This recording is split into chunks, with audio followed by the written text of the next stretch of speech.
mohon maaf mengganggu waktunya sebentar.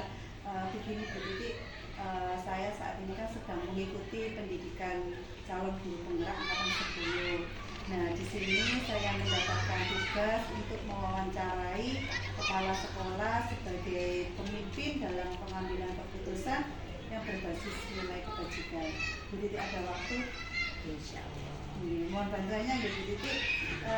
Untuk pertanyaan pertama Bu Titi, selama ini bagaimana Bu Titi dapat mengidentifikasi kasus-kasus yang merupakan dilema etika atau rujukan moral? Yang baik selama ini saya mengidentifikasi atau mengenai kasus-kasus yang merupakan dilema etika, yaitu dari polanya yang mungkin seperti itu, polanya sama-sama membingungkan. Ada unsur kebaikan yang ada di sana, ya tentu saja bermanfaat bagi siswa kami. Bu Titi, selama ini bagaimana Bu Titi menjalankan pengambilan keputusan di sekolah Bu Titi, terutama untuk kasus-kasus di mana ada dua kepentingan itu yang sama-sama benar atau sama-sama mengambil nilai kebajikan? Menurut saya pribadi, ya, ketika mengambil keputusan terkait yang sama-sama benar atau sama-sama mengandung nilai kebajikan, saya tentu saja akan mengadakan diskusi dengan para guru. Kami di sini juga, jika memang berdampak besar kepada murid, kami juga mengundang wali murid untuk membahasnya bersama-sama. Berarti ini gitu, jenengan tidak langsung memutuskan sendiri gitu, tapi melainkan diskusi dengan guru, kalau memang perlu dengan wali murid.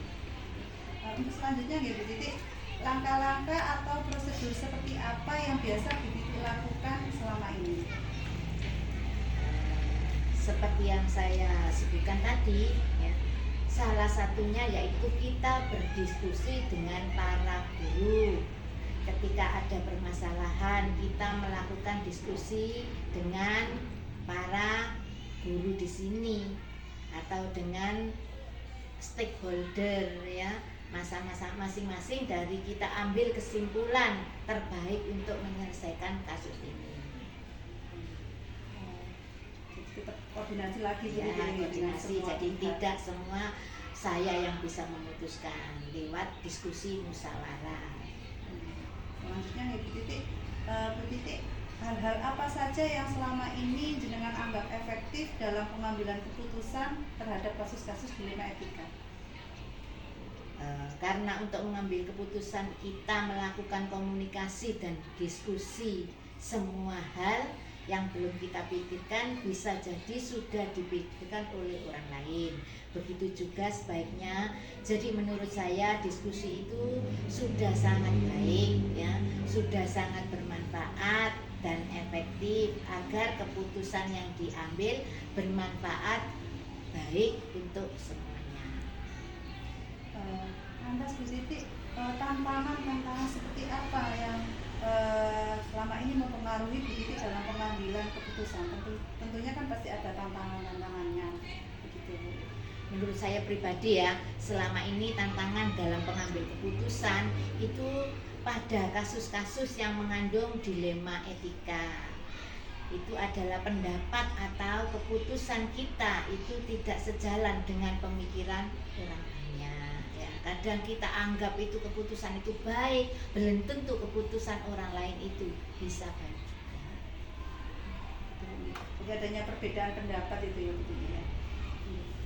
Bu Titi, selanjutnya, apakah Bu Titi memiliki sebuah tata kala atau jadwal tertentu dalam sebuah penyelesaian kasus dilema etika? Apakah langsung diselesaikan di tempat atau memiliki sebuah jadwal untuk menyelesaikannya, atau Bu Titi punya prosedur lain, harus diselesaikan sesuai jadwal atau bagaimana? Tidak ada waktu atau jadwal khusus, ya.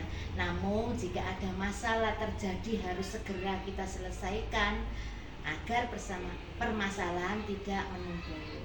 Jadi kalau misalnya Kalau jadwal tidak ada, tapi kalau ada masalah ini harus kita selesaikan secepat mungkin supaya tidak menambah.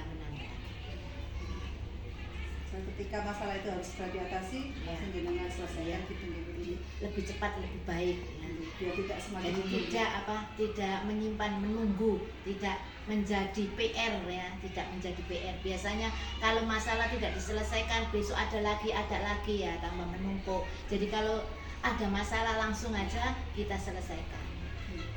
sekali gitu. Ya, Biar tidak menjadi beban. ya jadi beban. Adakah seseorang atau faktor-faktor apa saja yang selama ini mempermudah atau membantu Bu Titik dalam pengambilan keputusan terhadap kasus-kasus tersebut? Untuk faktor atau orang yang membantu adalah yang pertama adalah para dewan guru. Ya, jadi forum K3S juga cukup membantu. Kemudian pengawas dan stakeholder yang ada di sekolah. Untuk pertanyaan terakhir Bu Titik, dari semua hal yang sudah disampaikan oleh Bu Titik, pembelajaran apa yang dapat saya petik atau dapat kita petik dari pengalaman Bu Titik dalam mengambil keputusan dilema etika selama ini? Pembelajaran yang dapat kita ambil dari pengalaman saya pribadi sebagai kepala sekolah ketika dihadapan dengan keputusan yang cukup menyita pikiran ya, perasaan dan waktu, tentunya kita sebaiknya dalam kondisi terbaik, artinya kondisi baik secara fisik maupun mental ya. Jadi misalnya kalau secara emosi itu kita tidak bisa mengambil keputusan, jadi harus dengan pikiran yang tenang. Kalau dari yang disampaikan Bu Titik, saya menangkapnya ini Bu Titik selalu mengutamakan koordinasi gitu, selalu mengutamakan musyawarah untuk mencapai sebuah keputusan yang baik untuk semua pihak. Oke, baik Bu Titik, terima kasih atas waktunya, juga atas berbagi pengalamannya. Semoga kedepannya saya bisa menerapkan apa yang seperti Bu Titik sampaikan. Jadi pesan saya memang kadang-kadang itu suatu mengambil keputusan itu dianggap dirinya itu benar, tapi belum tentu orang lain benar. Jadi kita harus lebih baik musyawarah dulu ya. Jadi kita bisa pendapat orang lain. Ya, mudah-mudahan Bu Nur bisa berjalan dengan baik, lancar dan sukses. Amin. Ya Rabbal Alamin. Dari Bu Titik, sekali lagi saya ucapkan terima kasih atas waktunya dan semoga kedepannya kita bisa sharing-sharing lagi untuk hal-hal yang lebih baik lagi, dan terima kasih sekali lagi untuk pembicaraannya. Saya akhiri Bu Titik. Assalamualaikum warahmatullahi wabarakatuh. Waalaikumsalam warahmatullahi wabarakatuh.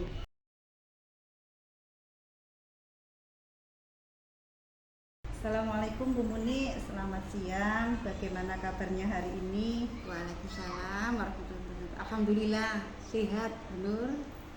Kabar saya. Mohon maaf Bu Muni, saya mengganggu waktunya sebentar. Di sini saya mau menggali informasi terkait pengambilan keputusan yang sudah dilakukan Bu Muni selama ini. Oh ya, monggo silakan Bu Nur. Bu Muni, untuk yang pertama selama ini bagaimana Bu Muni dapat mengidentifikasi kasus-kasus yang merupakan dilema etika atau bujukan moral?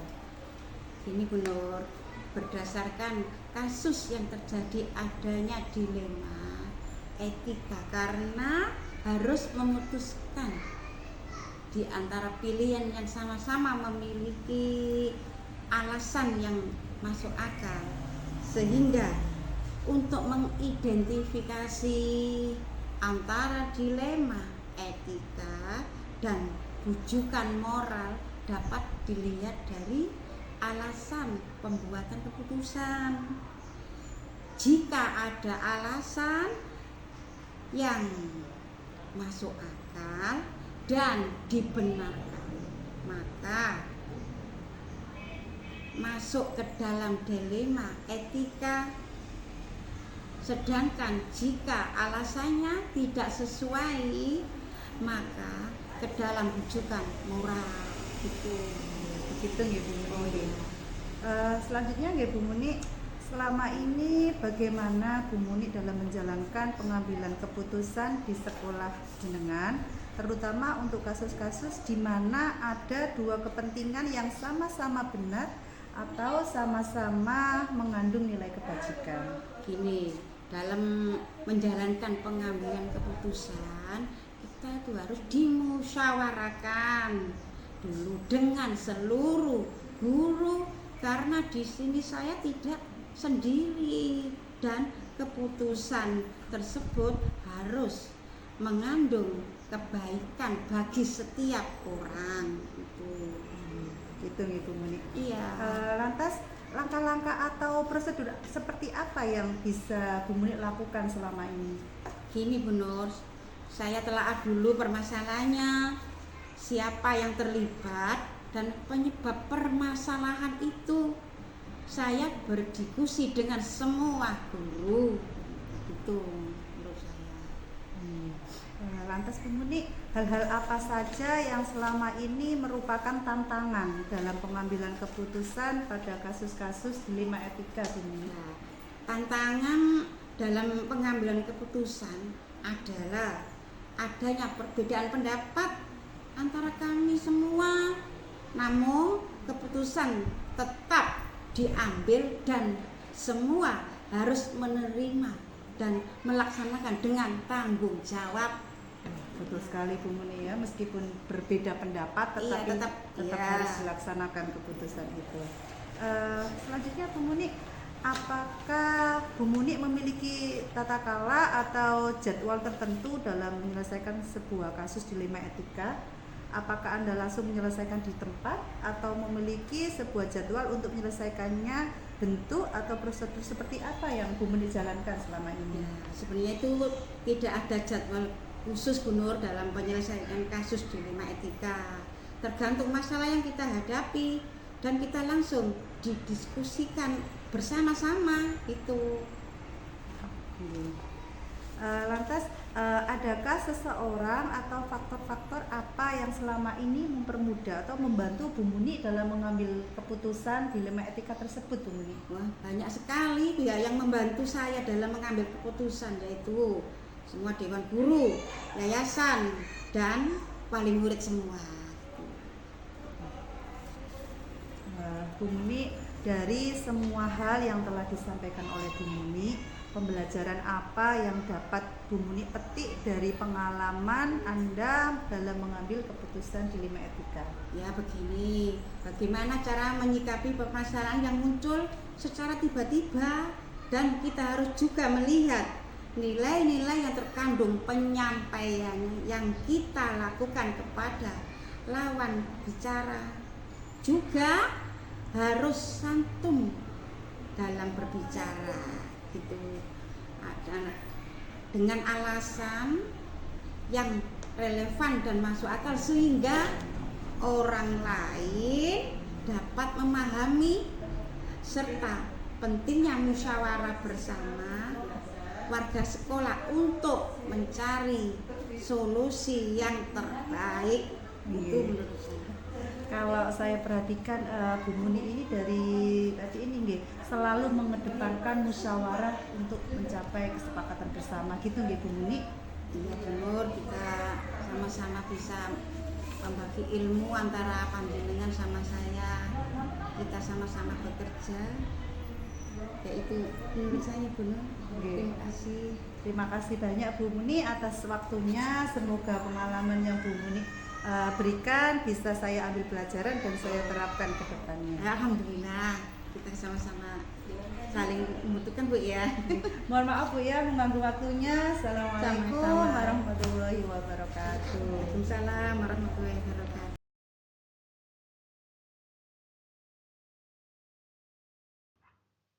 Assalamualaikum Bu Antika. Waalaikumsalam. Ada yang bisa saya bantu? Sebelumnya saya mohon maaf Bu Antika karena sudah mengganggu waktunya panjenengan. Perkenalkan saya Nuriati dari SD Negeri Dekat Wetan, Kecamatan Dekat. Kebetulan saat ini saya sedang mengikuti program pendidikan guru, calon guru penggerak angkatan 10. Di mana untuk saat ini saya mendapatkan tugas untuk mewawancarai kepala sekolah tentang praktik pengambilan keputusan berdasarkan nilai-nilai kebajikan sebagai seorang pemimpin. Oke, siap. Mohon bantuannya nggih Bu Antika. Iya. Nggih, Bu Antika, untuk yang pertanyaan pertama, selama ini bagaimana Bu Antika dapat mengidentifikasi kasus-kasus yang merupakan dilema etika atau bujukan moral? Terima kasih Bu Nuri. Saya akan mencoba menjawab berdasarkan pengalaman saya ya Bu Nuri ya. Jadi sebagai seorang pemimpin, dalam hal ini adalah selaku kepala sekolah, itu pasti akan menghadapi apa yang namanya masalah. Nah, masalah ini dikategorikan menjadi dua, ada yang dilema etika, ada yang bujukan moral. Awalnya dulu saya tidak paham. Kebetulan alhamdulillahnya saya pernah mengikuti CGP Angkatan 5. Jadi sedikit banyak itu ada materi tentang ini yang memberikan bekal kepada saya dalam mengidentifikasi dilema etika atau bujukan moral. Jadi kalau menurut saya, masalah yang masuk dalam dilema etika jika berhubungan benar lawan benar. Tetapi kalau bujukan moral itu benar lawan salah. Itu yang menjadi pedoman saya dalam mengidentifikasi sebuah masalah. Itu Bu Nuri. Begitu Bu nggih. Jadi intinya dilema etika dan bujukan moral itu kita melihat berdasarkan nilainya nggih, antara benar dengan benar atau benar dengan salah. Iya. Nggih.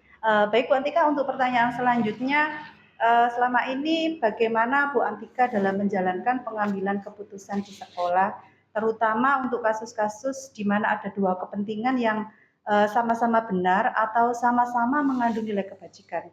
Nah, langkah-langkah atau prosedur seperti apa yang biasa Bu Antika untuk menyelesaikan masalah tersebut di SMP Negeri Sarirejo ini?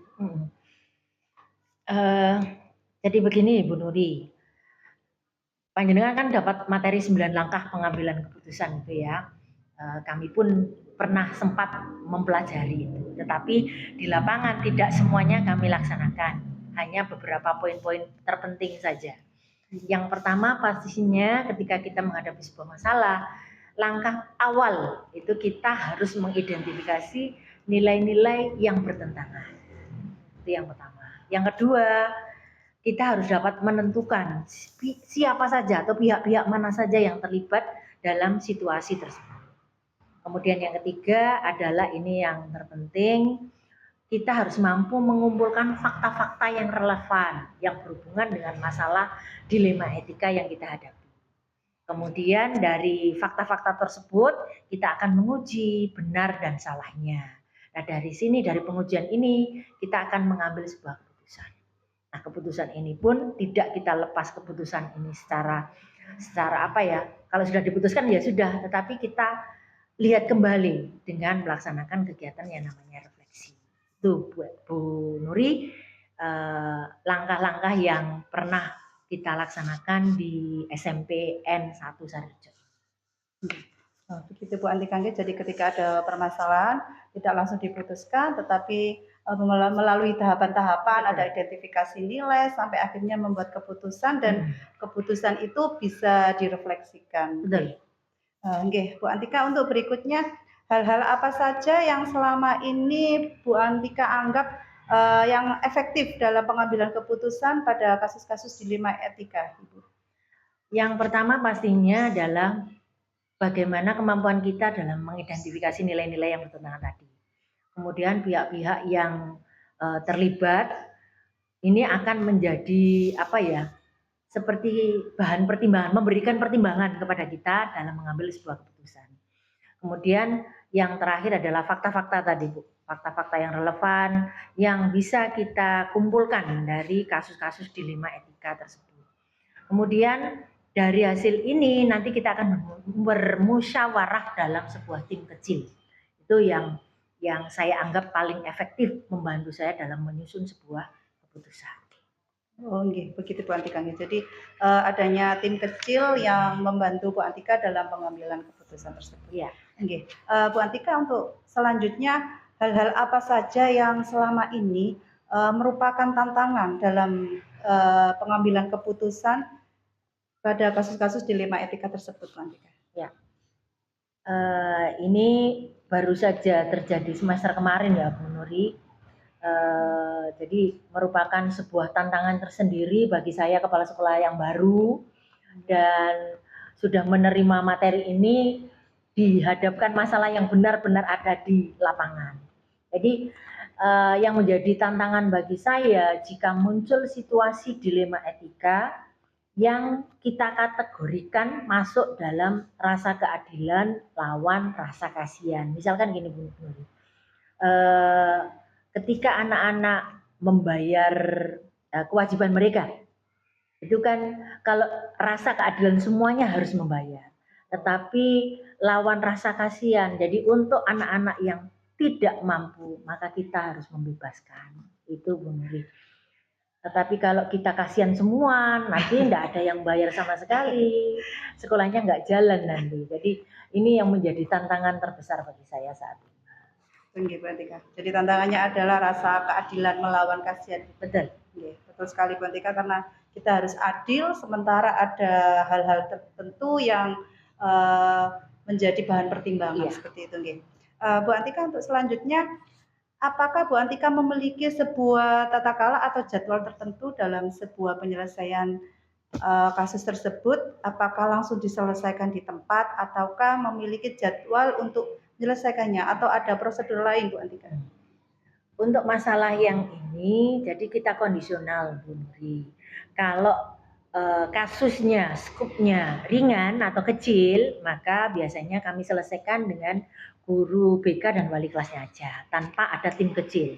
Tetapi jika ada kasus dilema etika yang skupnya besar dan pengaruhnya cukup besar bagi sekolah, maka kita harus berkoordinasi dengan tim kecil. Kemudian juga perlu dilaksanakan selain koordinasi, musyawarah, ada hal-hal yang perlu dibicarakan pada saat kita bermusyawarah dengan tim kecil tersebut. Jadi tidak ada jadwal khusus, melainkan kondisional tergantung permasalahan yang dihadapi, harus segera diselesaikan atau harus menunggu didiskusikan dulu. Selanjutnya Bu Antika, adakah seseorang atau faktor-faktor apa yang selama ini mempermudah atau membantu Bu Antika dalam pengambilan keputusan kasus-kasus dilema etika? Untuk pertanyaan ini Bu Nuri, jadi seperti yang tadi saya sebutkan, sempat saya singgung di awal bahwa kita punya tim kecil. Di tim kecil ini anggotanya yang pertama wakil kepala sekolah. Kemudian yang kedua kaur-kaur, ada kaur humas, ada kaur sapras, kaur kesiswaan. Kemudian dua pihak lagi adalah wali kelas dan BK. Itu yang terpenting karena mereka seperti ujung tombak saya gitu loh. Yang paling dekat dengan anak-anak itu mereka. Jadi guru-guru senior itu sebagai bahan pertimbangan saya, sedangkan wali kelas dan BK mereka yang memiliki data yang sesungguhnya, kondisi real anak-anak itu seperti apa. Jadi itu yang orang-orang yang mempermudah atau membantu saya dalam mengambil sebuah keputusan. Memang ini Bu ya, di SMP berbeda sama di SD. Kalau di SMP sudah ada guru BK, ada wakil kesiswaan. Kalau di SD kan wali kelas dan mungkin dengan kepala sekolah, seperti itu. Bu Antika, dari semua yang Bu Antika sampaikan, pembelajaran apa yang dapat kita petik dari pengalaman Bu Antika dalam mengambil keputusan dilema etika tersebut? Jadi dari obrolan kita yang singkat ini Bu Nuri, ada beberapa hal yang bisa saya tarik poin pentingnya, bahwa sesulit apapun keputusan yang diambil untuk permasalahan antara benar dengan benar, maka sebagai seorang pemimpin itu harus berdasarkan 3 unsur dalam mengambil keputusan. Yang pertama adalah berpihak pada murid, itu yang utama. Kemudian yang kedua berdasarkan nilai-nilai kebajikan universal. Kemudian yang terakhir adalah bertanggung jawab. Karena semua keputusan yang kita hasilkan akan membawa dampak atau konsekuensi kepada pihak-pihak tertentu. Jadi itu 3 unsur terpenting yang menjadi dasar saya dalam mengambil keputusan. Itu Bu Nuri. Oh, nggih. Begitu nggih Bu Antika, jadi ada 3 hal penting yang Betul. harus kita cermati dalam pengambilan keputusan. Yang pertama harus berpihak pada murid, harus berdasarkan nilai-nilai kebajikan, dan yang terpenting adalah keputusan tersebut dapat dipertanggungjawabkan. Benar sekali Bu Nuri. Terima kasih Bu Antika atas berbagi pengalamannya.